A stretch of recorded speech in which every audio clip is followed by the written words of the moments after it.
عندك الدجاج كسول وما كيبيضش مزيان والمحصول ديال البيض عندك قليل. تفرج في هذا الفيديو وتشوف الوصفه اللي كنقدمها للدجاج ديالي باش كيبيض بدون توقف. هاد الوصفه راها ساهله واقتصاديه ورخيصه، خليكم باش تكتشفوها. كنجيب واحد البيدو ديال الماء وكنديروا فيها المكون السحري اللي في هاد الوصفه، والمكون الوحيد اللي هو الحلبه. كلنا كنعرفوا الحلبه وكنعرفوا المنافع ديالها كثيره، سواء للاستعمال البشري او حتى لتحفيز الدجاج على انه يبيض مزيان. كناخذوا واحد 5 لتر ديال الماء تقريبا، كنديروا فيها واحد حفنه ديال الحلبه، من الاحسن تكون بلديه. حلبه راه رخيصه ومتوفره. غادي نزيد نزل واحد شويه لان الحلبه مزيانه للدجاج، كتحفز الدجاج انه يبيض بدون توقف. صافي، وغادي نخليه هذا البيدو بحال هكا يحركو مزيان ونخليه حتى الغد ليه، يعني نخليه 24 ساعه، نخلي ديك الحلبه مرقده.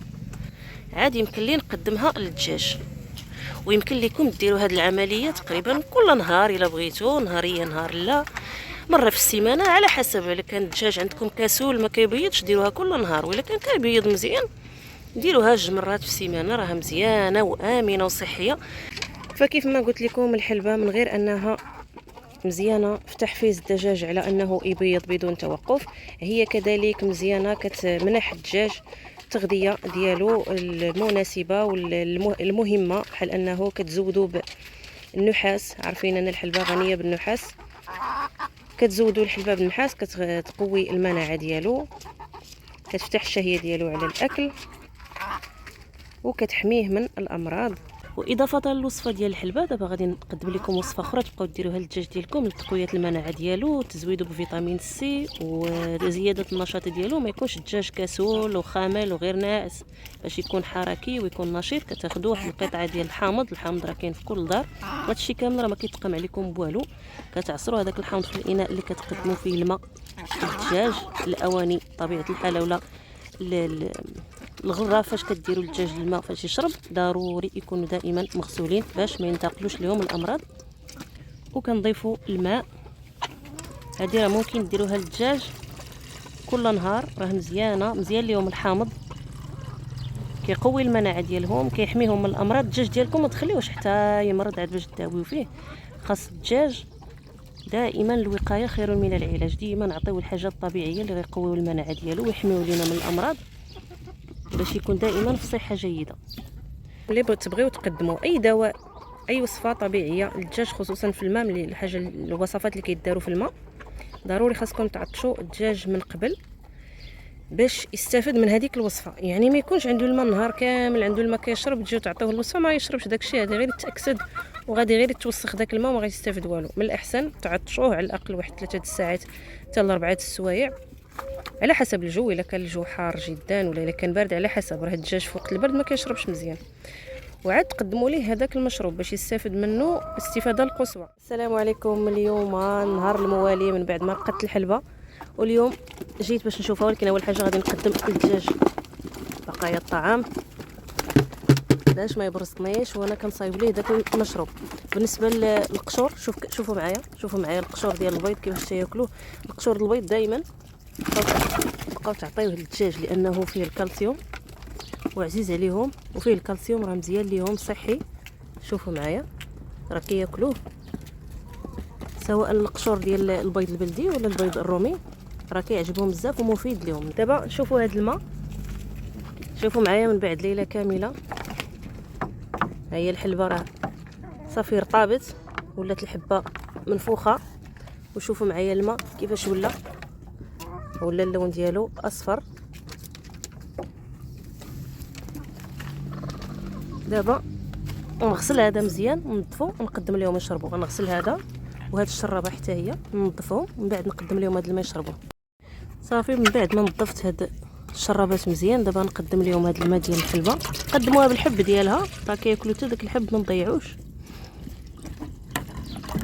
وكيف ما كتعرفوا يوميا كيخصكم تنقيو لهم هاد الشرابات لانهم تيتوسخوا، وضروري الشرابات ديال الماء يكونوا نقيين مزيان باش نتفاداو انتشار الفطريات والعدوى.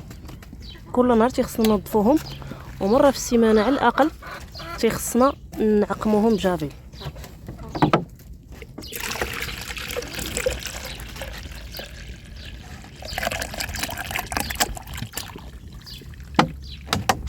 صافي الاخرى هي حتى علقتها في بلاصتها.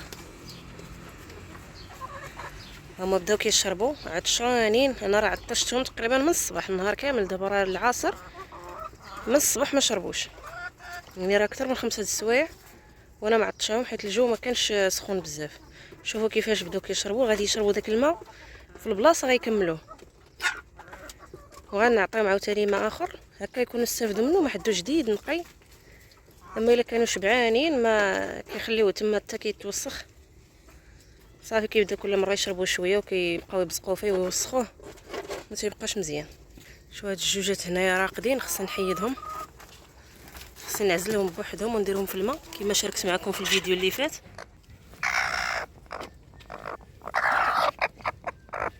شفتوا الدجاجه ملي كدير هاد الصوت عرفوها صافي راه راقده، وكتبقى النهار كامل وهي على البيض. كتخسر لكم داك البيض اللي فين ما بيضات شي دجاجات مشي تنعس على داك البيض وكيبقى ديما سخون وكيخسر، خصوصا في الفصل ديال الصيف.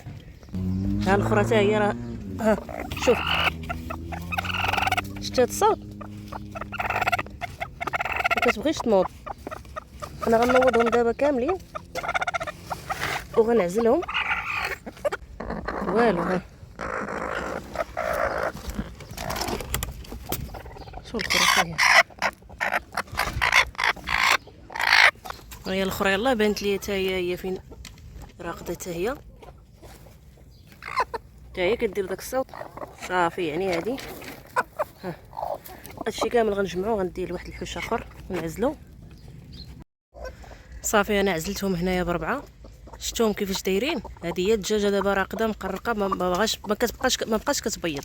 هي كتكون بحال هذا الشكل منفوخه بحال هكا وكدير واحد الصوت. انا عطيتهم ما ياكلوا، عطيتهم شويه ديال الزرع مع شويه فرينه، وعطيتهم الماء ديال الحلبه باش يشربوه باش ينوضوا. خلاص يبداو يبيضوا عاوتاني.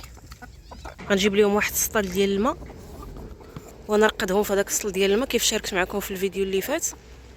غنكرر لهم العمليه 3 المرات باش تمشي منهم هاد الحاله هذه، تمشي منهم دغيا صافي ويرجعوا يبيضوا تاني.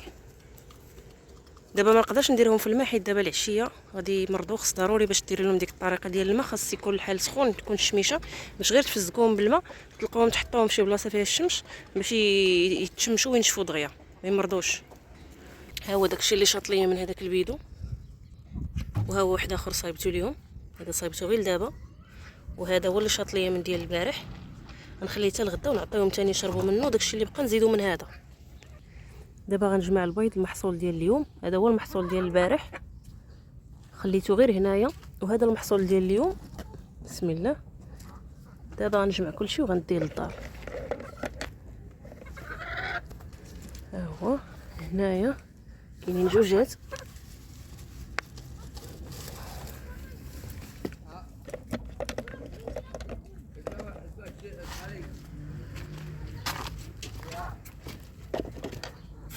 بسم الله.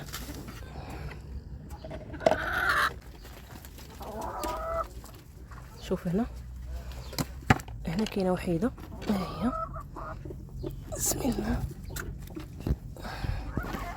ها هو المحصول مجموع ديال البارح واليوم تبارك الله ما شاء الله. ومازال راه ما كيبيضش الدجاج كامل. دابا هاد الدجاجات اللي شفتو راهم 4 دابا راقدين ما كيبيضوش، وهادو كاينين فيهم اللي كيبيضوا كل نهار وكاينين اللي كتبيض نهاريه نهار لا.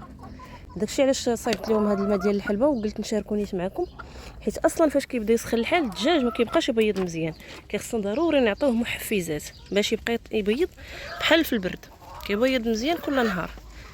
دابا هاد الحلبه هادي الا داومتو عليها تقريبا سيمانه حتى 10 ايام كيبان لكم الفرق. كيبدا الدجاج يتنشط وكيبدا يبيض مزيان.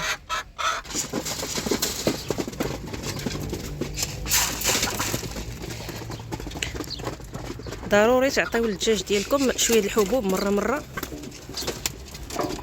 كتعاونوا، لان هاد الحبوب مهمه فيها بزاف المغذيات المفيده للدجاج. ما تبقاوش تعتمدوا غير على القشور ديال الخضره وغير على الربيع مثلا بوحدو. ضروري مره تعطيوهم الحبوب، حيت كاين اللي كيعتمد غير على قشور الخضره وعلى النخاله ولا غير الخبز الكارم والقشور الخضره ضروري كيخصنا نعطيو لهم مره شويه د الحبوب مشكله بحال هكا. وهذه معلومه اخرى حتى هي مهمه على السريع بالنسبه للربيع اخوتي. الا كان عندكم الربيع قريب لكم قدموه للدجاج ديالكم. الدجاج راه كيبغي الربيع بزاف وراه مزيان ليهم الربيع، مزيان ليهم صحي، حاجه طبيعيه. قد ما قديتو تعطيوهم شي حاجه طبيعيه وتنقص عليكم التكلفه ديال العلف راه مزيان. الدجاج راه كيحماق على هاد الورقيات الخضراء، وقدموا لهم المعدنوس والقزبور داكشي ديال النعناع داكشي راه مزيان ليهم. الا كان الربيع حداكم جيبوه عطيوه للدجاج ديالكم. غير هو واحد المعلومه، الربيع الا غتقدموه اول مره للدجاج، الا كان شي نوع ديال الربيع ما عمر الدجاج ديالكم كلاه، اول مره غياكلوا غتعطيوهم غير شويه، كتقدموا غير كميه صغيره عاد تشوفوا التفاعل ديال الدجاج مع داك الربيع. حيت راه كاينين شي نباتات اللي كيكونوا مجهدين وكيديروا الاسهال، والربيع ما تكثروش منه. واخا حتى الدجاج ديالكم مولف به ما تكثروش، ما تعطيوش للدجاج كل نهار حيت راه كيدير الاسهال كيمرضوا وما مزيانش ليه. كيخص كل حاجه الوسطيه والاعتداليه. هادشي اللي كاين بالنسبه للفيديو ديال اليوم. الا عجبكم الفيديو والا استفدتوا معايا خليو لينا لايك تشجيع باش نقدم لكم المزيد من المعلومات والنصائح ان شاء الله. وإلا عندكم اي تساؤل او استفسار خليوه ليا في التعليقات. مرحبا. الا عندي شي معلومه نقدر نتشاركها معكم علاش لا. هادشي اللي كاين. شكرا على المتابعه والى اللقاء في فيديو جديد.